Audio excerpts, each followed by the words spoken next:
Tim Cook hates sideloading. Tim Cook delivered the keynote speech at the Global Privacy Summit in Washington, D.C., and he mostly highlighted Apple's privacy features and their ongoing fight to protect privacy. This is a quote: "As a company, we're profoundly inspired by what technology can make possible, but we know too that the technology is neither inherently good nor inherently bad. It is what we make of it. It is a mirror that reflects the ambitions of the people who use it, the people who build it, and the people who regulate it." He has good script writers. Or speech writer. I guess technically it's a speech, not a script. It's a script of a speech. He also highlighted Apple's features that give users control over their data, like the app tracking transparency. He is against proposed regulations that would diminish these features and expose users to privacy and security risks. "Here in Washington and elsewhere," said Cook, "policymakers are taking steps in the name of competition that would force Apple to let apps onto iPhone that circumvent the App Store through a process called sideloading," said Cook. "This means data-hungry companies would be able to avoid our privacy rules and once again track our users against their will. It would also potentially give bad actors a way around the comprehensive security protections we have put in place, putting them in direct contact with our users. If we are forced to let unvetted apps onto iPhone, the unintended consequences will be profound," warned Cook.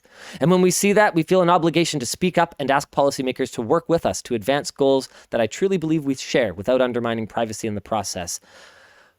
Boy, it definitely has nothing to do with how much money they make having a monopoly on software sold on their mobile platform. Yeah, because there's other solutions here. Right. Oh, absolutely. Treating it like this is the only possible solution to completely have no barriers whatsoever to malware on the iPhone. Do you imagine for a second that Apple is going to just be like, okay, yeah, well, you know what? Let's go. I'll take you 3 steps further. We're going full root access to everything. Here we go, boys. Like considering, okay, 2 things. Not only does the App Store take a cut, which is the main thing that people only ever talk about, because honestly, the other one is not that big of a deal. Yeah. But they also take a fee to be on the platform at all. Sure do.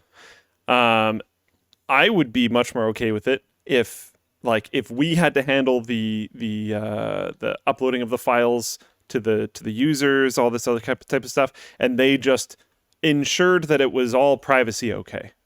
Right. And then maybe we have to list it on the App Store or whatever. But we pay this fee. It gets a privacy check mark from them, and then we have to handle everything else. Certification process or something. I'd be fine with that. Sure. That's an easy workaround. You don't want to do that, though, because your whole actual point is just to make sure you keep getting your cut. And that it doesn't get eroded. It's extremely transparent, dude. Man, stop trying. You've seen the whole thing where Apple claims they don't know how much they make on the App Store? Oh, yeah, and Jaden just brought this up, too. You have to use a Mac to develop for them. Dude.